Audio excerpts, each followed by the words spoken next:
Bismillahirrahmanirrahim. Assalamualaikum warahmatullahi wabarakatuh dan selamat sejahtera.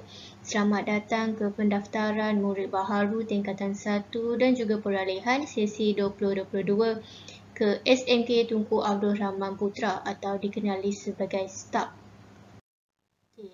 Hari ini cikgu ingin mengadakan sedikit taklimat pendaftaran kepada murid baharu. Sebelum itu, cikgu ingin memperkenalkan diri. Nama cikgu Nur Amalina binti Jumiran, boleh panggil cikgu Amalina.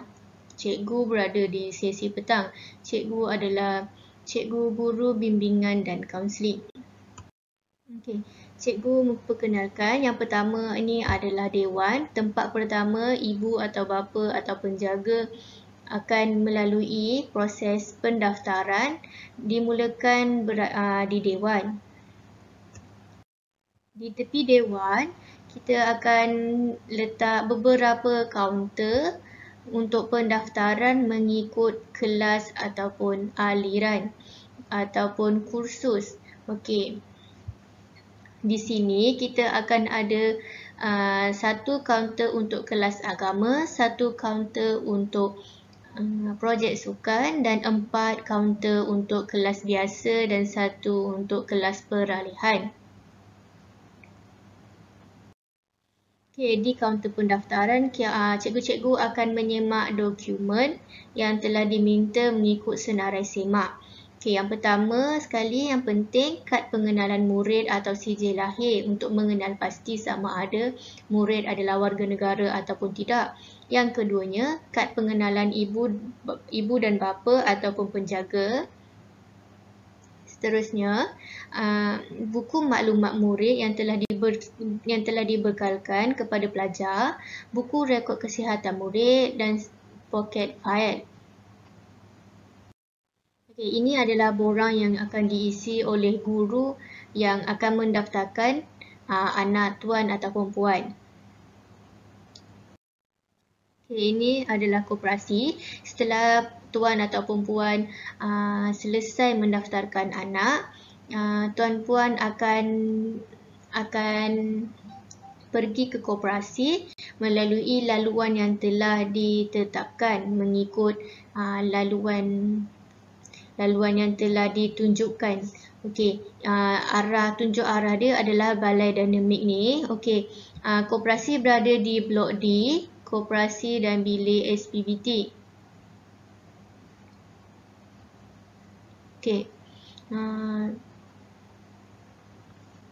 Di koperasi nanti akan ada, sebelum di koperasi ni, ibu atau bapa atau penjaga akan diberikan satu list di mana di list tersebut ada beberapa senarai buku dan barang yang perlu dibeli dan sejumlah yang ibu dan bapa perlu bayar. Dan pastikan ibu bapa membawa wang secukupnya dan supaya pihak sekolah tidak memerlukan untuk pemulangan wang yang besar.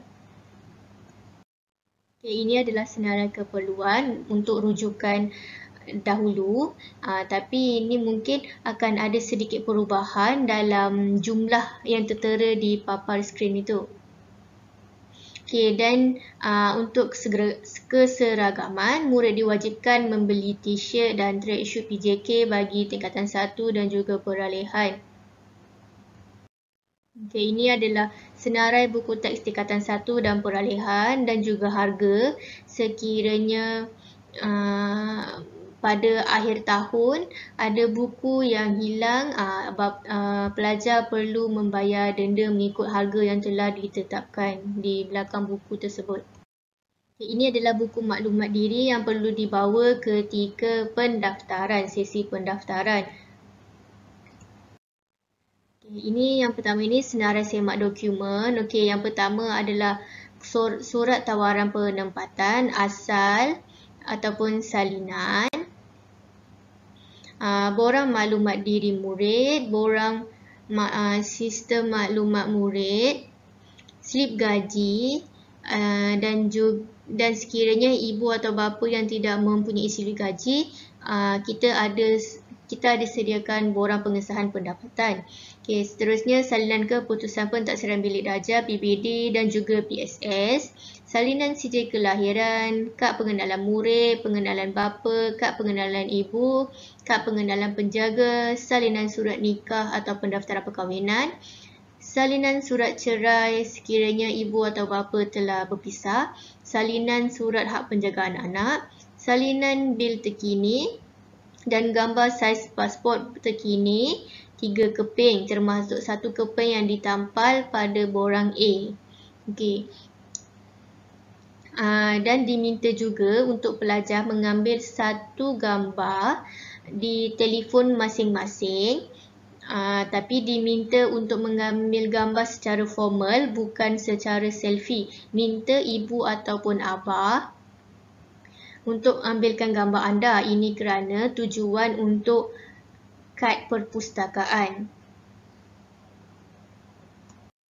Okay, ini adalah dokumen surat penempatan, contoh dia. Okay, ini borang maklumat diri murid. Okay, pastikan anda meletakkan gambar di sini dan isi maklumat pelajar dengan huruf besar dan mengikut kad pengenalan. Okay. Ini adalah untuk diisi oleh ibu bapa penjaga juga tentang maklumat murid. Okay.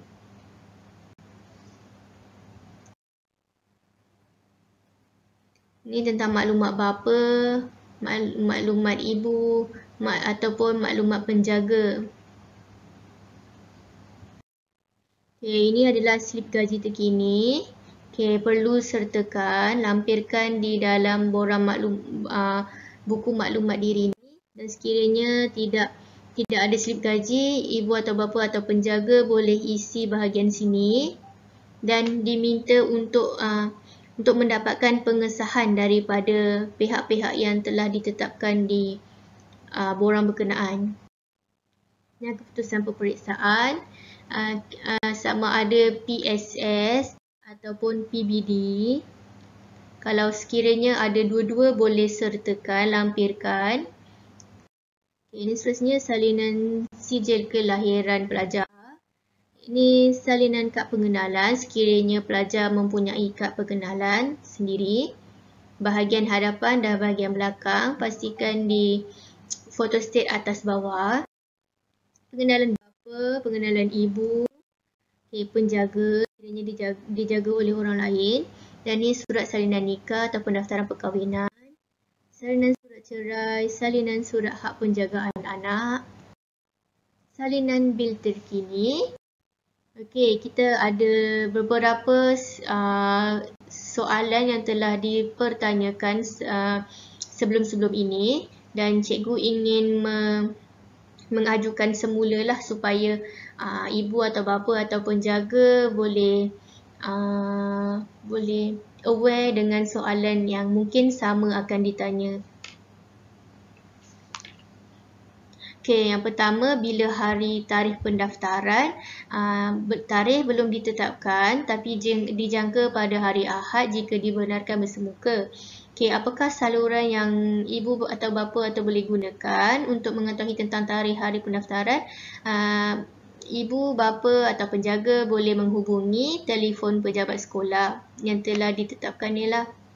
Okey, siapa yang patut hadir ketika mendaftar pelajar? Ibu bapa atau penjaga sahaja.